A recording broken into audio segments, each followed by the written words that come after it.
ಹರಿ ಓಂ. ಶ್ರೀ ಗುರುಭ್ಯೋ ನಮಃ.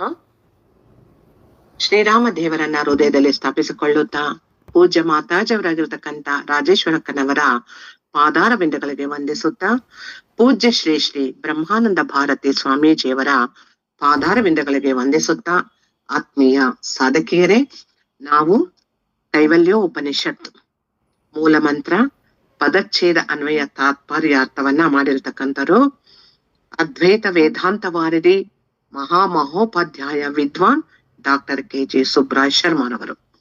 ಇವರು ಬರ್ದಿರ್ತಕ್ಕಂಥ ಒಂದು ಕೈವಲ್ಯ ಉಪನಿಷತ್ತಿನ ಬಗ್ಗೆ ನಾವು ಚಿಂತನೆ ಮಾಡ್ತಾ ಇದ್ವು.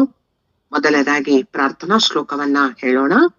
ಓಂ ಭದ್ರಂ ಕರ್ಣೇಭಿಃ ಶೃಣುಯಾಮ ದೇವಾಃ ಭದ್ರಂ ಪಶ್ಯೇ ಮೋಕ್ಷ ಬೀರ್ಯ ಛತ್ರಾಃ ಸ್ಥಿರೈರಂಗೈ ಸ್ತುಷ್ಟುವಾಗಂ ಸಂಸ್ತನೋಭಿಃ ವೇಷೇಮ ದೇವಹಿತಂ ಯದಾಯುಃ ಸ್ವಸ್ತಿ ನ ಇಂದ್ರೋ ರುದ್ರಶ್ರವಾಃ ಸ್ವಸ್ತಿ ನ ಪೂಷಾ ವಿಶ್ವವೇದಾಃ ಸ್ವಸ್ತಿ ನಸ್ತಾಕ್ಷೋ ಅರಿಷ್ಟನೇಮಿಃ ಸ್ವಸ್ತಿ ನೋ ಬೃಹಸ್ಪತಿರ್ದದಾತು. ಓಂ ಶಾಂತಿ ಶಾಂತಿ ಶಾಂತಿ. ಗೊತ್ತೇ ಇದೆ, ಈ ಒಂದು ದೇವತೆಗಳೇ ನಾವು ಆರೋಗ್ಯವಾಗಿದ್ದು ಸಂತೋಷದಿಂದ ಯಾವಾಗಲೂ ಒಳ್ಳೆಯ ವಿಚಾರಗಳನ್ನೇ ಕೇಳುವಂತಾಗ್ಬೇಕು. ಜ್ಞಾನಿಗಳು ಸಂದೇಶವನ್ನೇ ನಾವುಗಳು ಸದಾಶ್ರವಣ ಮಾಡುತ್ತಾ ಇದ್ದು ಆತ್ಮಜ್ಞಾನವನ್ನ ಸಂಪಾದಿಸುವಂತಾಗಬೇಕು. ಎಲ್ಲರಿಗೂ ಸಹ ದೇವತೆಗಳು ನಮ್ಮ ಕಿವಿಗಳಿಂದ ವೇದಾಂತ ವಿಚಾರಗಳನ್ನ ಕೇಳುವಂತಾಗಲಿ ಅಂತ ಅನ್ಬಿಟ್ಟು ಪ್ರಾರ್ಥನೆಯನ್ನ ಮಾಡಿಕೊಂಡು ಪ್ರಾರಂಭವನ್ನ ಮಾಡ್ತಾ ಇದ್ದಾರೆ. ನಾವು ಸಹ ಕೈವಲ್ಯ ಉಪನಿಷತ್ತಿನಲ್ಲಿ ಪ್ರಾರ್ಥನಾ ಶ್ಲೋಕದ ಚಿಂತನೆ, ಕೈವಲ್ಯ ಅಂದ್ರೆ ಮೋಕ್ಷವೇ ಬೇಕಾಗಿರತಕ್ಕಂಥದ್ದು.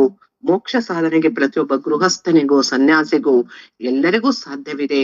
ಗೃಹಸ್ಥನಾಗಿದ್ದರೂ ಸಹ ಅವನು ಸಾಧನೆಯನ್ನ ಯಾವ ಕ್ರಮದಲ್ಲಿ ಮಾಡ್ತಾ ಹೋದ್ರೆ ಮೋಕ್ಷವನ್ನ ಪಡಿಬಹುದು ಅನ್ನೋದನ್ನ ತುಂಬಾ ಅರ್ಥವತ್ತಾಗಿ ವಿವರವಾಗಿ ತಿಳಿಸ್ಕೊಟ್ಟಿದ್ದಾರೆ. ಬ್ರಹ್ಮ ವಿದ್ಯಾ ಫಲ, ಬ್ರಹ್ಮ ವಿದ್ಯೆಯಿಂದ ಯಾವ ರೀತಿ ಫಲವನ್ನ ಪಡ್ಕೊಂತೀವಿ, ಸಾಮಾನ್ಯವಾದ ವಿದ್ಯೆ ಅಲ್ಲ, ಬ್ರಹ್ಮ ವಿದ್ಯೆ. ಆ ಬ್ರಹ್ಮ ವಿದ್ಯೆಯನ್ನ ಪುಣ್ಯ ಪಾಪಗಳೆರಡು ಸಹ ನಮ್ಮನ್ನ ಸುಟ್ಟು ಬೂದಿ ಮಾಡಾಗ್ತದೆ. ಪರಮ ಪುರುಷನನ್ನೇ ಹೊಂದ್ಬಿಡ್ತಾನೆ ಯಾರು ಬ್ರಹ್ಮ ವಿದ್ಯೆಯನ್ನ ಪಡ್ಕೊಂತಾನೋ ಅವನು ಅಂತಕ್ಕಂಥದನ್ನ ನಾವು ಚಿಂತನೆ ಮಾಡಿದೀವಿ. ಮತ್ತೆ ಈ ಒಂದು ಕೈವಲ್ಯವನ್ನ ಪಡಿಬೇಕಾದ್ರೆ, ಮೋಕ್ಷ ಸಾಧನೆ ಮಾಡ್ಬೇಕಾದ್ರೆ ಶ್ರದ್ಧಾ, ಭಕ್ತಿ, ಧ್ಯಾನ ಈ ಮೂರು ಸಹ ಜ್ಞಾನದ ಸಾಧನೆಗಳು. ಈ ಮೂರು ಸಹ ತುಂಬಾ ಮುಖ್ಯವಾಗಿರತಕ್ಕಂಥದ್ದು. ನಾವು ಹೋದ ತರಗತಿಯಲ್ಲಿ ಚಿಂತನೆ ಮಾಡಿದೀವಿ. ಶ್ರದ್ಧಾವಾನ್ ಲಭತೆ ಜ್ಞಾನಂ, ಎಲ್ಲಿ ಶ್ರದ್ಧೆ ಇರ್ತದೋ ಅಲ್ಲಿ ಜ್ಞಾನ ಲಭಿಸುತ್ತದೆ. ಭಕ್ತಿಯೇ ಪ್ರೇಮದ ಮತ್ತೊಂದು ಮುಖ. ಪ್ರೀತಿ ಇಲ್ಲದಿದ್ರೆ ಮಾನವ ಏನನ್ನೂ ಸಾಧಿಸುವುದಕ್ಕೆ ಸಾಧ್ಯ ಆಗೋದಿಲ್ಲ. ಭಕ್ತಿ ಆಧ್ಯಾತ್ಮ ಸಾಧನ ಸ್ಥಾನದಲ್ಲಿ ಅವನಿಗೆ ಶ್ರದ್ಧಾ ಭಕ್ತಿಗಳೆರಡೂ ಇದ್ರೆ ಮೋಕ್ಷಗಳಿಗೆ ಅತ್ಯಂತ ಮುಖ್ಯವಾದ ಸಾಧನ. ಅದನ್ನ ನಾವು ತಿಳ್ಕೊಂಡಿದ್ವಿ. ಧ್ಯಾನವನ್ನ ಮಾಡ್ಬೇಕು. ಧ್ಯಾನದಿಂದ ಏಕಾಗ್ರತೆ, ಏಕಚಿತ್ತತೆ, ಶ್ರದ್ಧಾ ಭಕ್ತಿಗಳ ಜೊತೆಯಲ್ಲಿ ತತ್ವ ಜಿಜ್ಞಾಸಗಳಿಗೆ ತುಂಬಾ ಮುಖ್ಯವಾಗಿ ಧ್ಯಾನ ಬೇಕೇ ಬೇಕು. ಈ ಧ್ಯಾನದ ಸಾಧನೆಯಿಂದ ಬ್ರಹ್ಮ ವಿದ್ಯೆ ನಮಗೆ ಸುಲಭವಾಗಿ ದಕ್ಕುತ್ತದೆ ಅನ್ನೋದನ್ನ ಚಿಂತನೆ ಮಾಡಿದೀವಿ. ಈ ದಿನ ಅದೇ ರೀತಿಯಲ್ಲಿ ಶ್ರದ್ಧಾ, ಭಕ್ತಿ, ಧ್ಯಾನ, ಜ್ಞಾನದ ಸಾಧನೆಯ ಜೊತೆಗೆ ತ್ಯಾಗ ಅನ್ನೋದು ತುಂಬಾ ಮುಖ್ಯವಾಗಿರತಕ್ಕಂಥದ್ದು. ತ್ಯಾಗದಿಂದ ಏನ್ ಸಿಗುತ್ತೆ ಅಂದ್ರೆ ಅಮೃತತ್ವ ಪ್ರಾಪ್ತಿ. ತ್ಯಾಗದಿಂದ ಅಮೃತತ್ವವೇ ಪ್ರಾಪ್ತಿಯಾಗತ್ತೆ. ಹಾಗಾದ್ರೆ ತ್ಯಾಗ ಅಂದ್ರೆ ಏನು, ತ್ಯಾಗದ ಲಕ್ಷಣಗಳೇನು, ತ್ಯಾಗವನ್ನ ಹೇಗೆ ಮಾಡ್ಬೇಕು, ಯಾವ ರೀತಿ ಸಮರ್ಪಣೆ ಆಗ್ಬೇಕು, ನಮ್ಮೊಳಗಿಂದ ಹೇಗೆ ತ್ಯಾಗವನ್ನ ಮಾಡೋದನ್ನ ಅಭ್ಯಾಸ ಮಾಡ್ಬೇಕು ಅನ್ನೋದ್ರ ಬಗ್ಗೆ ಚಿಂತನೆಯನ್ನ ಮಾಡೋಣ. ನ ಕರ್ಮಣ ನ ಪ್ರಜಯಾ ಧನೇನ ತ್ಯಾಗೇನೈಕೆ ಅಮೃತತ್ವ ಮಾನಶಃ ಪರೇಣ ನಾಕಂ ನಿಹಿತಂ ಗುಹಾಯಂ ವಿಭ್ರಾಜತೆ ಯದ್ಯತೆಯೋ ವಿಶಂತಿ. ನೋಡಿ, ಚೆನ್ನಾಗಿ ಹೇಳಿದ್ದಾರೆ. ನ ಕರ್ಮಣ ನ ಪ್ರಜಯ ಧನೇನ ತ್ಯಾಗೇನ ಏಕೆ ಅಮೃತತ್ವಂ ಅನಶಃ ಪರೇಣ ನಾಕಂ ನಿಹಿತಂ ಗುಹಾಯಂ ವಿಭ್ರಾಜತೆ ಯತ್ ಯತಯ ವಿಶಂತಿ. ಪದವಿಂಗಡಣೆ ಮಾಡಿದ್ದಾರೆ. ಪದಚ್ಛೇದ ಅನ್ವಯಾರ್ಥ ಏನು ಅಂತಂದ್ರೆ, ಮೋಕ್ಷವೆಂಬ ಅಮೃತತ್ವವನ್ನ ಕರ್ಮದಿಂದ ಹೊಂದುವುದಕ್ಕೆ ಸಾಧ್ಯವಿಲ್ಲ. ಯಾಕೆಂದ್ರೆ ಕೇವಲ ಕರ್ಮ ಒಂದ್ರಿಂದಲೇ ಮೋಕ್ಷವನ್ನ ಪಡೆಯೋದಕ್ಕೆ ಸಾಧ್ಯವಿಲ್ಲ. ಕರ್ಮ ಒಂದು ಉಪಾಸನೆ, ಒಂದು ಮಾರ್ಗ, ಆ ಸಾಧನೆ ಬೇಕು. ಆದ್ರೆ ಆ ಸಾಧನೆಯಿಂದಲೇ ಪೂರ್ಣತ್ವವನ್ನ ಪಡೆಯೋದಕ್ಕೆ ಸಾಧ್ಯವಿಲ್ಲ. ಪೂರ್ಣತ್ವ ಪಡಿಬೇಕಾದ್ರೆ ಅವನಿಗೆ ಅಮೃತತ್ವವನ್ನ ಪಡೆಯೋದರ ಜೊತೆಗೆ ಅಮೃತತ್ವವನ್ನ ಪಡ್ಕೋಬೇಕು ಅಂತಂದ್ರೆ ಪುತ್ರನಿಂದಲೂ ತಂದೆಯು ಅಮೃತತ್ವನ ಹೊಂದಲಾರನು. ಉದಾಹರಣೆ, ಯಾಕೆ ಈ ಒಂದು ಪುತ್ರನಿಂದ ತಂದೆ ಅಮೃತತ್ವವನ್ನ ಹೇಗೆ ಹೊಂದಕ್ ಸಾಧ್ಯ ಇಲ್ಲ ಅಂತಂದ್ರೆ, ತಂದೆ ಎಲ್ಲಾ ಆಸ್ತಿಯನ್ನ ಮಾಡಿಟ್ಟಿರ್ತಾನೆ, ಪುತ್ರ ಅದನ್ನ ಅನುಭವಿಸ್ತಾ ಹೋಗ್ತಾನೆ. ಕೊನೆಗೆ ಮುಂದೆ ಪುತ್ರ ಏನ್ ಮಾಡ್ತಾನೆ, ತಂದೆ ಎಲ್ಲಾ ಆಸ್ತಿಯನ್ನ ಇಟ್ಟಿದ್ರೆ ಮಾತ್ರ ಅವನು ತಂದೆಯ ಬಗ್ಗೆ ಗೌರವ, ಪ್ರೀತಿ, ಕರುಣೆ ಎಲ್ಲ ಇರ್ತದೆ. ತಂದೆ ಏನು ಮಾಡಿಲ್ಲ ಅಂತಂದ್ರೆ ಪುತ್ರನಿಗೆ ಪ್ರೀತಿನೇ ಬರೋದಿಲ್ಲ. ಯಾಕೆ? ಇಲ್ಲಿ ಕೇವಲ ವ್ಯಾವಹಾರಿಕವಾದ ಸಂಬಂಧವಿದೆ, ಪ್ರೀತಿ ವಾತ್ಸಲ್ಯಗಳು ಇದಾವೆ. ಅದು ನಿಜವಾದ ಪ್ರೀತಿ ಯಾವಾಗ ಅಂತಂದ್ರೆ, ತಂದೆ ಕೊಟ್ಟಂತ ಬೆಳೆಸಿದಂತಹ ಒಂದು ಸಂಸ್ಕಾರ, ಸಂಸ್ಕೃತಿ, ನಾಗರಿಕತೆ, ಆ ಭಾವನೆಗಳು ಏನಿದೆ, ಅವರ ಅಮೃತತ್ವ ಅಂತಂದ್ರೆ ಜ್ಞಾನದ ನುಡಿಗಳು, ಅನುಭವದ ನುಡಿಗಳು ಏನಿದೆ, ಅದನ್ನ ದೊಡ್ಡ ಆಸ್ತಿ ನಮಗೆ ಕೊಟ್ಟಿರತಕ್ಕಂಥದ್ದು ತಂದೆ ತಾಯಿ. ಇಂಥ ಒಂದು ಆಸ್ತಿಯನ್ನ ಯಾರು ಜೋಪಾನವಾಗಿ ಇಟ್ಕೊಂಡು ಸಾಧನೆ ಮಾಡ್ತಾರೋ ಅವರಿಗೆ ಮಾತ್ರ ಆ ಸಾಧನ ಮಾರ್ಗ ತೋರುತ್ತದೆ. ಸುಮ್ಮನೆ ತಂದೆ ತಾಯಿಯ ಪುತ್ರದಿಂದ ಅಮೃತತ್ವ ಹೊಂದೋದಕ್ಕೆ ಎಂದಿಗೂ ಸಾಧ್ಯವೇ ಇಲ್ಲ.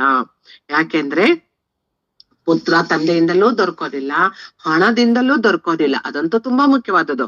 ಹಣ ಅಂದ್ರೆ ಏನು ನಮಗ್ ಗೊತ್ತೇ ಇದೆ. ಹಣ ಅಂದ್ರೆ ಹೆಣನೂ ಬಾಯ್ ಬಿಡುತ್ತೆ ಅಂತ ಹೇಳ್ತೀವಿ. ಹಣವಿಲ್ಲದವನಿಗೆ ಗೌರವವೂ ಇಲ್ಲ, ಸ್ಥಾನವೂ ಇಲ್ಲ, ಅವನು ಎಷ್ಟೇ ಇದ್ರು ಸಹ ಅದನ್ನ ಸ್ವೀಕರಿಸೋದಿಲ್ಲ. ಹಾಗೆ ಯಾಕೆ ನಮಗೆ ಲೌಕಿಕದಲ್ಲಿ ಅದನ್ನ ನಾವ್ ನಂಬ್ಕೊಂಡ್ಬಿಟ್ಟಿದೀವಿ, ಹಣ ಇಲ್ದಿದ್ರೆ ಜೀವನವೇ ಇಲ್ಲ ಅಂತ. ಹಣ ಬೇಕು, ಅವಶ್ಯಕತೆ ಇದೆ, ಖಂಡಿತ ಇಲ್ಲ ಅಂತಲ್ಲ. ಹಣ ಒಂದು ಮುಖ ಅಷ್ಟೇ, ಅದ್ರಿಂದಲೇ ಪೂರ್ಣತ್ವ ಅಲ್ಲ. ಪೂರ್ಣತ್ವ ಹಣ ಒಂದಿದ್ರೆ ಅವ್ನ್ ಹೊಟ್ಟೆ ಹಸ್ವಾದಾಗ ಹಣ ತಿಂತಾನೇನೋ, ನಿದ್ದೆ ಬಂದಾಗ ಹಣ ತಿಂತಾನೇನೋ? ಇಲ್ಲ ಅಲ್ವಾ? ನಿದ್ದೆ ಬಂದಾಗ ನಿದ್ದೆನೇ ಬೇಕು, ಹಸಿವಾದಾಗ ಆಹಾರವೇ ಬೇಕು. ಆಯಾ ಸಮಯಕ್ಕೆ ಅದದು ಬೇಕಾಗಿದೆ.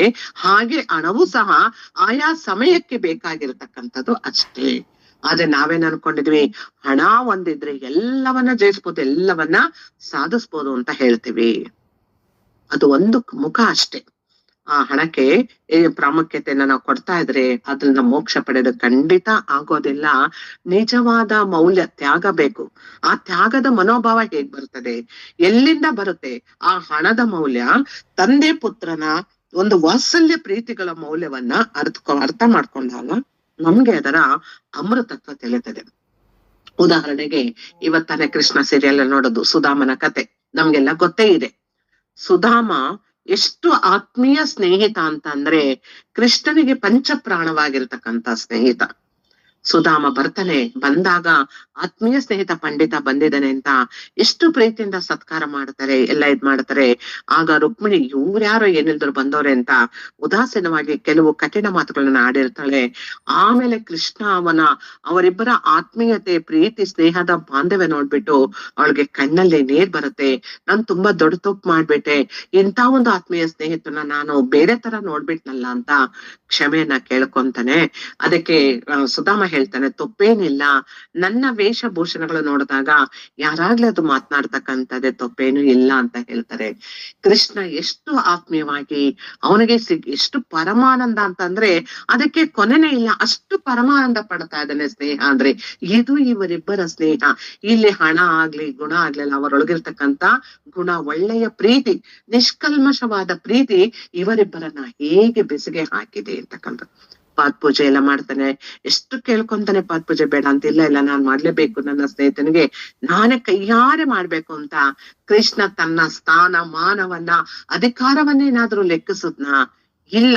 ಆ ಸ್ನೇಹದ ವಾತ್ಸಲ್ಯ ಒಂದನ್ನೇ ಅವನು ಗುರುತಿಸಿದ್ದು, ಇದನ್ನೇ ತ್ಯಾಗ ಅಂತ ಹೇಳ್ತಕ್ಕಂಥದ್ದು. ಅವನ್ ಪಾದ ಪೂಜೆ ಮಾಡ್ತಾನೆ, ಇಬ್ಬರ ಕಣ್ಣಲ್ಲೂ ನೀರ್ ಬರುತ್ತೆ, ಆನಂದ ಆಗುತ್ತೆ. ಆ ಭಕ್ಷ್ಯ ಭೋಜಗಳನ್ನೆಲ್ಲ ಇಟ್ಟಾಗ ಯಾವತ್ತು ನಾನು ಇಂಥ ಊಟವನ್ನೇ ನಾನ್ ನೋಡಿಲ್ಲ ನನ್ನ ಜನ್ಮದಲ್ಲಿ, ಇವತ್ ನೋಡ್ತಾ ಇದ್ದೇನೆ ಅಂತ ಅಂದಾಗ ತಿನ್ನು ಅಂತ ಹೇಳಿ ತಿಂತಾನೆ. ನನಗೋಸ್ಕರ ಏನ್ ತಂದಿದೆ ಅಂದಾಗ, ಇವನಿಷ್ಟು ದೊಡ್ಡ ಒಂದು ದ್ವಾರಕಾ ನಗರದ ರಾಜನೇ ಆಗಿದ್ದಾನೆ, ಪರಮಾತ್ಮನಲ್ಲಿ ಆಗಿರೋನು, ಇವನಿಗೆ ನಾನ್ ತಂದಿರುವ ಈ ಪುಟ್ಟದನ್ನ ನಾನ್ ಹೇಗ್ ಕೊಡ್ಲಿ ಅಂತ ಯೋಚನೆ ಮಾಡ್ತಾನೆ. ಇಲ್ಲ, ನೀನು ಬರಿಗೈಯಲ್ಲಂತೂ ಬಂದಿರೋದಿಲ್ಲ, ನನಗಾಗಿ ಏನೋ ತಂದಿರ್ತೀಯ, ಕೊಡು ಅಂತ ಕೇಳಿದಾಗ ಆ ಅನ್ನವನ್ನ ಕೊಡ್ತಾನೆ, ಅಕ್ಕಿಯನ್ನ ಕೊಡ್ತಾನೆ. ಅವನಿಗೆ ಆನಂದ ಆಗೋಗುತ್ತೆ. ರಾಧ ಅದರಿಂದ ಅನ್ನ ಮಾಡ್ಕೊಂಡ್ ಬರ್ತಾಳೆ, ಅದನ್ನೇ ನಾನ್ ತಿಂತಿದ್ದೀನಿ, ನಂಗೆ ಯಾವ ಭಕ್ಷ್ಯ ಭೋಜಗಳು ಬೇಡ, ಈ ಪ್ರಸಾದವೇ ನನ್ಗೆ ನಿಜವಾದ ಪ್ರಸಾದ ಅಂತ ತಿಂತಾನೆ. ಎಷ್ಟು ತೃಪ್ತಿ ಪಡ್ತಾನೆ ಅಂದ್ರೆ ಇಬ್ಬರ ಕಣ್ಣಲ್ಲೂ ನೀರು ಧಾರಾಕಾರವಾಗಿ ಸುರುತ್ತಿದೆ. ಇದು ಯಾವುದು? ನಿಷ್ಕಲ್ಮಶವಾದ ಪ್ರೀತಿ, ಆ ಭಕ್ತಿ ಅನ್ನೋದು ತ್ಯಾಗ ಇದೆ. ಆ ಭಾವದಿಂದ ಅವ್ನ್ ಮಾಡ್ದ. ಕೊನೆಗೆ ಅವ್ನ್ ಮಲಕೊಳ್ತಾನೆ. ಅವನಿಗೆಲ್ಲವಾದ ಸುಪ್ಪತ್ತಿಗೆನ ಹಾಕಿ ಎಲ್ಲಾ ಮಾಡಿ ರುಕ್ಮಿಣಿ ಮಲಗಿಸ್ತಾಳೆ, ಮಲಕೊಳ್ಳಿ ಅಂತ ಹೇಳ್ತಾಳೆ.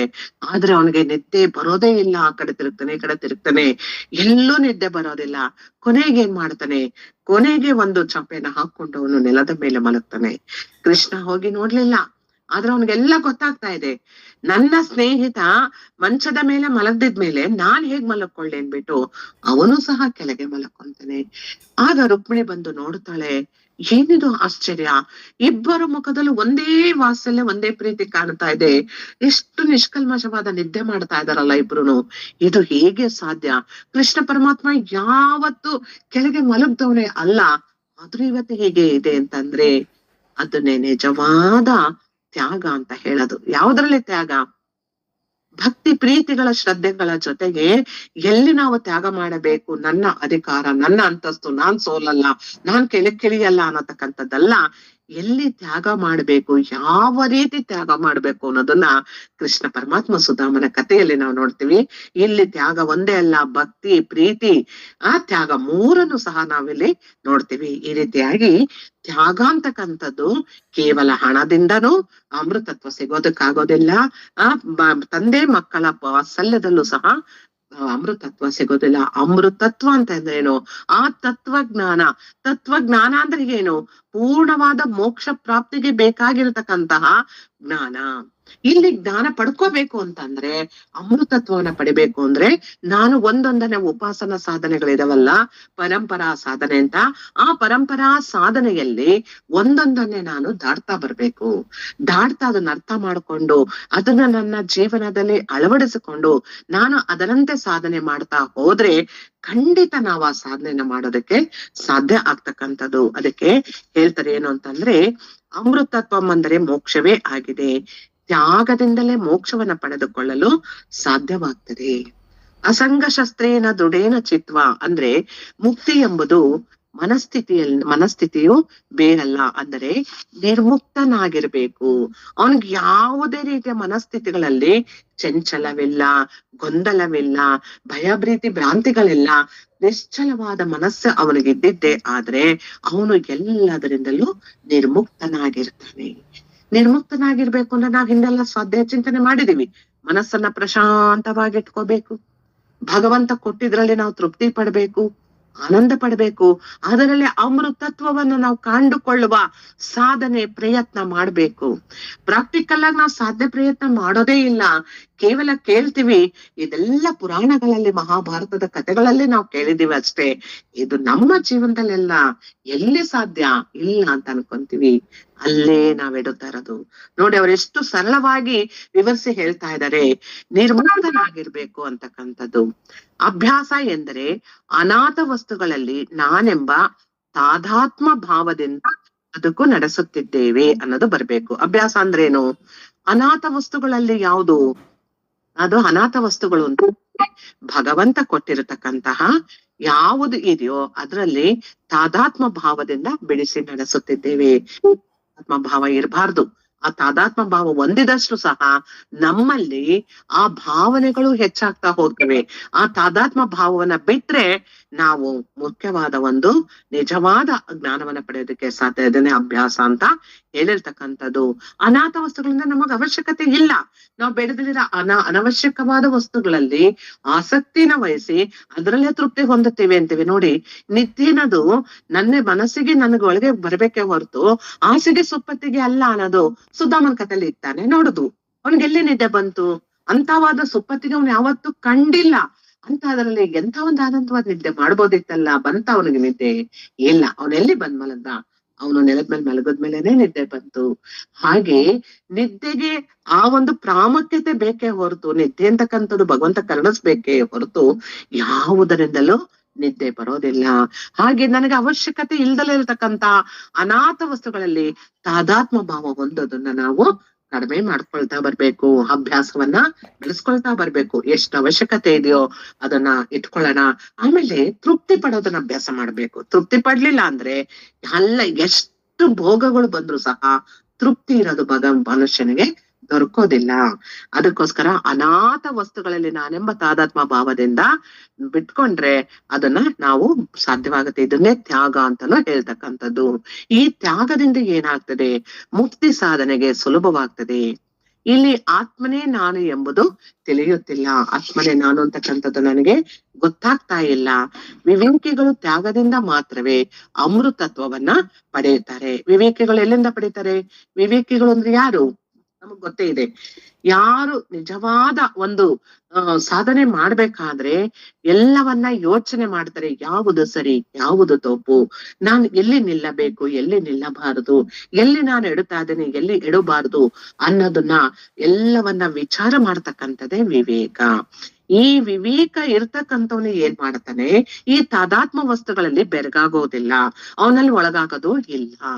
ಇದು ನನಗೆ ಅವಶ್ಯಕತೆ ಇಲ್ಲ, ಹಾಗಾಗಿ ಇದು ಬೇಕಾಗಿಲ್ಲ ನನಗೆ ಅನ್ನೋ ಒಂದು ತ್ಯಾಗವನ್ನ ಅವನು ಮಾಡ್ತಾನೆ. ವಿವೇಕಿ ಆದವನು ಜ್ಞಾನದಿಂದ ವಿಚಾರವನ್ನ ಮಾಡ್ತಾನೆ, ಪೂರ್ಣವಾಗಿ ವಿಚಾರ ಮಾಡ್ತಾನೆ. ವಿಚಾರ ಮಾಡಿದಾಗ ಅವನಿಗೆ ಒಂದೊಂದರದ ಮಹತ್ವ, ಬೆಲೆ, ಸ್ಥಾನ, ಗೌರವ ಎಲ್ಲವೂ ಅರ್ಥ ಆಗೋಗುತ್ತೆ. ಉದಾಹರಣೆಗೆ ಹೇಳ್ಬೇಕು ಅಂತಂದ್ರೆ, ಈಗ ನನ್ಗೆ ಯಾರೋ ಸನ್ಮಾನ ಮಾಡಿದ್ರು ಅಂತ ಹೇಳಿದ್ರೆ ಆ ಸನ್ಮಾನವನ್ನ ನಾನು ತಾದಾತ್ಮ ಭಾವದಲ್ಲಿ ನೋಡ್ತಾ, ನೋಡ್ರಿ ನಾನ್ ಕಷ್ಟಪಟ್ಟು ಸಾಧನೆ ಮಾಡಿದಕ್ಕೋಸ್ಕರನೇ ಈ ಸನ್ಮಾನ ಸಿಕ್ಕಿದ್ದು, ಈ ಗೌರವಗಳು ಸಿಕ್ಕಿದ್ದು, ಇದೆಲ್ಲ ನನ್ನ ಸಾಧನೆ ಅಂತ ಹೇಳ್ಕೊಂಡ್ರೆ ನನ್ನಷ್ಟು ಅವಿವೇಕಿ ಅಜ್ಞಾನಿ ಯಾರು ಇಲ್ಲ. ಅಲ್ಲಿ ಹೇಳ್ತಾ ಇದಾರೆ ವಿವೇಕ ಅಂದ್ರೆ ಏನು, ಇದು ಯಾವುದು ವಿವೇಕ? ಆ ವಿವೇಕದ ಇವತ್ತು ಒಂದು ಸನ್ಮಾನ ಸಿಕ್ತು ನಿಮ್ಗೆ ಅಂತಂದ್ರೆ ಆ ಸನ್ಮಾನ ಎಲ್ಲಿಂದ ಬಂದಿದ್ದು? ಆ ಗುರುಗಳು, ದೇವರು ನಿನ್ನ ಒಳಗೆ ಜ್ಞಾನವನ್ನ ಕೊಟ್ಟು ಆ ಒಂದು ಸಾಧನೆಯನ್ನ ಮಾಡಿಸಿ, ಆ ಸಾಧನೆಯಿಂದ ವಾಕ್ ಚಾತುರ್ಯದಿಂದ 4 ಜನಕ್ಕೆ ಹೇಳುವ ಶಕ್ತಿಯನ್ನ ಭಗವಂತ ಗುರು ನಿನ್ನೊಳಗೆ ಇದ್ದು ಕರುಣಿಸಿ ಕೊಟ್ಟಿದ್ರಿಂದ ನೀನೇ ಸಾಧನೆ ಮಾಡೋದಕ್ ಸಾಧ್ಯ ಆಯ್ತು. ಈ ಒಂದು ಸನ್ಮಾನಕ್ಕೆ ಅರ್ಹನಾದೆ.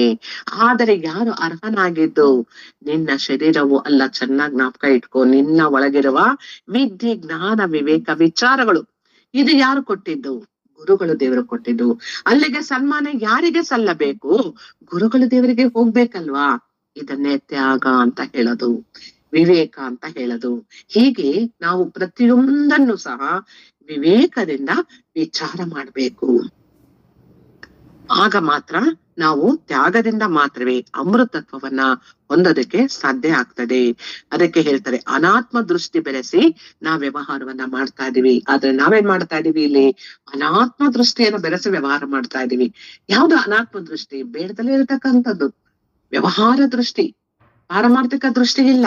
ವ್ಯವಹಾರಿಕ ದೃಷ್ಟಿಯಿಂದ ತಾದಾತ್ಮ ಭಾವದಲ್ಲಿ ಎಲ್ಲವೂ ನನಗೆ ಬೇಕು ಎಂಬ ಭಾವದಲ್ಲಿ ನಾವು ವ್ಯವಹಾರವನ್ನ ನಡೆಸ್ತಾ ಜಗತ್ತಿನಲ್ಲಿ ಯಾವುದೋ ಒಂದು ರೀತಿಯ ಜೀವನವನ್ನ ನಡೆಸ್ಕೊಂಡು ಹೋಗ್ತಾ ಇದ್ದೀವಿ.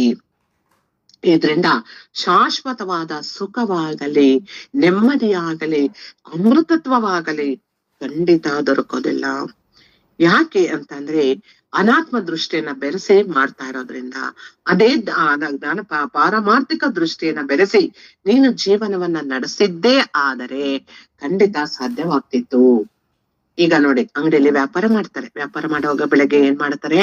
ಅಂಗಡಿನೆಲ್ಲ ಶುಚಿ ಮಾಡಿ, ಊದ್ಗಡ್ಡಿ ದೀಪ ಹಚ್ಚಿ ಮಂಗಳಾರತಿ ಮಾಡಿ ಎಲ್ಲವನ್ನ ದೇವ್ರಿಗೆ ಅರ್ಪಿತ ಮಾಡಿ ಕೂತ್ಕೊಂತಾರೆ. ಯಾಕೆ? ಚೆನ್ನಾಗಿ ವ್ಯಾಪಾರ ಆಗ್ಲಿ ಅಂತಕ್ಕಂಥದ್ದು. ಇದು ಪಾರಮಾರ್ಥಿಕ ದೃಷ್ಟಿ. ಬೆಳಿಗ್ಗೆ ಎದ್ದ ತಕ್ಷಣ ಪಾರಮಾರ್ಥಿಕ ದೃಷ್ಟಿ. ವ್ಯವಹಾರ ಪ್ರಾರಂಭ ಆದ ಮೇಲೆ ಅನಾಥ ದೃಷ್ಟಿ. ಯಾಕೆ? ಎಲ್ಲವೂ ಲಾಭ ಬೇಕು ಬೇಕು ಬೇಕು ಅಂತಕ್ಕಂಥಲ್ಲಿ ಧರ್ಮ ಮಾರ್ಗವನ್ನು ಬಿಟ್ಟು ಅಧರ್ಮ ಮಾರ್ಗ ಅನುಸರಿಸೋದು, ಮತ್ತೇನೋ ಒಂದು ಮೋಸದ ವ್ಯಾಪಾರಗಳನ್ನ ಮಾಡೋದು, ವ್ಯವಹಾರ ಮಾಡೋದು. ನಾನ್ ಕಷ್ಟಪಟ್ಟು ದುಡ್ದಿದ್ದಕ್ಕೇನೆ, ವ್ಯಾಪಾರ ಮಾಡೋದಕ್ಕೇನೆ ಇಷ್ಟೆಲ್ಲ ಆಗಿದ್ದು, ನಾನು ಅಹಂಕಾರ ತಂದುಕೊಳ್ಳೋದು. ಇವೆಲ್ಲ ಏನಾಯ್ತು? ಅನಾತ್ಮ ದೃಷ್ಟಿ ವ್ಯವಹಾರಗಳಾಗೋದು. ಬೆಳಿಗ್ಗೆ ಅಂಗಡಿ ತೆಗೆದಾಗ ಪಾರಮಾರ್ಥಿಕ ದೃಷ್ಟಿ ಇತ್ತು, ವ್ಯವಹಾರ ಪ್ರಾರಂಭವಾದ ತಕ್ಷಣ ಅನಾತ್ಮ ದೃಷ್ಟಿ ನನ್ನಲ್ಲಿ ಪ್ರಾರಂಭವಾಗಾಯ್ತು. ಇದು ಲೌಕಿಕ ವ್ಯವಹಾರದಲ್ಲಿ. ಮನೆಯಲ್ಲೂ ಅಷ್ಟೇ, ಹೆಂಗಸರು ಮನೆಯಲ್ಲೂ ಗೃಹಸ್ಥರಾಗಿ ಇರ್ತಕ್ಕಂಥವ್ರು ಮನೆಯಲ್ಲಿ ಕೆಲಸ ಮಾಡುವಾಗ್ಲೂ ನಾನು ಅಹಂಕಾರವನ್ನ ಬೆರೆಸಿ ನಾನ್ ತುಂಬಾ ಚೆನ್ನಾಗಿ ಕಷ್ಟಪಟ್ಟು ಮಾಡೋದಕ್ಕೆ ಈ ತಿಂಡಿ ಚೆನ್ನಾಗಾಗಿದ್ದು, ಎಲ್ರೂ ಹೊಟ್ಟೆ ತುಂಬಿಸಿದ್ ನಾನ್ ಚೆನ್ನಾಗಿ ಅಡುಗೆ ಮಾಡಿದ್ದಕ್ಕೆ ಈ ಭಾವಗಳನ್ನ ತಂದ್ಕೊಂಡ್ಬಿಟ್ಟು ಬೆಳಗ್ಗೆ ಎದ್ದ ತಕ್ಷಣ ನಾನು ಪಾರಮಾರ್ಥಿಕ ದೃಷ್ಟಿನೇ ಇದ್ದಿದ್ದು. ಭಗವಂತ ನಿನಗೆ ಅನ್ನಪೂರ್ಣೆ, ಸದಾಪೂರ್ಣೆ, ಶಂಕರ, ಪ್ರಾಣವಲ್ಲಭೆ, ಜ್ಞಾನ ವೈರಾಗ್ಯ ಸಿದ್ಧಾರ್ಥಂ ಭಿಕ್ಷಾಂದೇಹಿ ಚ ಪಾರ್ವತಿ ಅಂತ ಶ್ಲೋಕ ಹೇಳುದು. ಆದ್ರೆ ಅದ ಅರ್ಥವನ್ನ ತಿಳಿದು ನಾನು ಆ ರೀತಿ ನಡ್ಕೊಳ್ಳಿಲ್ಲ. ಈ ರೀತಿ ಪ್ರತಿಯೊಬ್ರು ಸಹ ಹೊರಗಡೆ ಆಗಲಿ ಒಳಗಡೆ ಆಗಲಿ ಎಲ್ಲವೂ ಸಹ ಈ ಪಾರಮಾರ್ಥಿಕ ದೃಷ್ಟಿಯನ್ನ ಬಿಟ್ಟು ಅನಾತ್ಮ ದೃಷ್ಟಿಯಿಂದ ನಾವು ವ್ಯವಹಾರವನ್ನ ಮಾಡ್ತಾ ಇರೋದ್ರಿಂದ ತ್ಯಾಗದ ಮಹತ್ವ ನನಗೆ ಗೊತ್ತಾಗ್ತಾ ಇಲ್ಲ, ಅಮೃತತ್ವವನ್ನ ನಾನು ಪಡ್ಕೊಳ್ಳೋದಕ್ಕೆ ಸಾಧ್ಯ ಆಗ್ತಾ ಇಲ್ಲ. ಹಾಗಾದ್ರೆ ಹೇಗೆ ವ್ಯವಹಾರವನ್ನ ಮಾಡ್ಬೇಕು? ಧರ್ಮ ಮಾರ್ಗದಲ್ಲೇ ವ್ಯವಹಾರವನ್ನ ವ್ಯವಹಾರ ಮಾಡು, ವ್ಯಾಪಾರ ಚೆನ್ನಾಗಿ ಮಾಡು, ಚೆನ್ನಾಗಿ ಸುಖವಾಗಿರು, ಅದನ್ನ ಪಾರಮಾರ್ಥಿಕ ದೃಷ್ಟಿಯಿಂದ ನೋಡು. ಧರ್ಮದಿಂದ ವ್ಯವಹಾರವನ್ನ ಮಾಡಿದ್ರೆ ನನಗ್ ಭಗವಂತ ಎಲ್ಲ ಚೆನ್ನಾಗಿ ಅನುಗ್ರಹಿಸಿದ್ದಾನೆ, ನಾನ್ ತುಂಬಾ ಚೆನ್ನಾಗಿದ್ದೀನಿ, ಪರಮಾತ್ಮ ನನಗೆ ಕೋಟಿ ಕೋಟಿ ಧನ್ಯವಾದಗಳು, ಇದನ್ನ ನೀನ್ ಯಾವ ರೀತಿ ಸದ್ವಿನಿಯೋಗ ಮಾಡು ಅಂತ ಹೇಳ್ತೀವೋ ಆ ರೀತಿ ಮಾಡ್ತೀನಿ ಅಂತಕ್ಕಂಥದ್ದನ್ನ ನನ್ನ ಮನಸ್ಸಿಗೆ ನಾನು ತಂದುಕೋಬೇಕು. ತಂದುಕೊಂಡಾಗ ಏನಾಗುತ್ತದೆ, ಯಾವಾಗ ಪಾರಮಾರ್ಥಿಕ ದೃಷ್ಟಿಯಿಂದ ಮಾಡ್ತೀವೋ ಆಗ ಸಾಧನೆ ತುಂಬಾ ಚೆನ್ನಾಗಿ ಇರತಕ್ಕಂಥದ್ದು.